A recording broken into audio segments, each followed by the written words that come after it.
Julius caesar নামক এক ব্যক্তি ছিল যে আসলে সিজার নামক এক দেবতার উপাসনা করত। কথা বুঝতে পারছেন? ওদের অনেক দেবতা ছিল, এরকম একটা দেবতার নাম ছিল সিজার। ওর নামে সে নামকরণ রেখেছে জুলিয়াস সিজার। এই নক্ষত্র পূজারী ছিল, তারার পূজা করত। কথা বুঝতে পারছেন?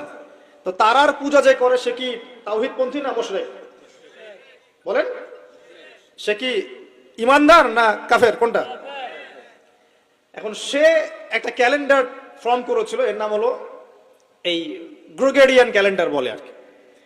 এখানে প্রথম বর্ষ যেটা, এই প্রথম বর্ষতে উৎসব পালন করা শুরু করেছে এই জুলিয়াস সিজার নামক এই ব্যক্তি প্রথম, এবং সে সমাজ এটা চালু করে দিয়েছিল।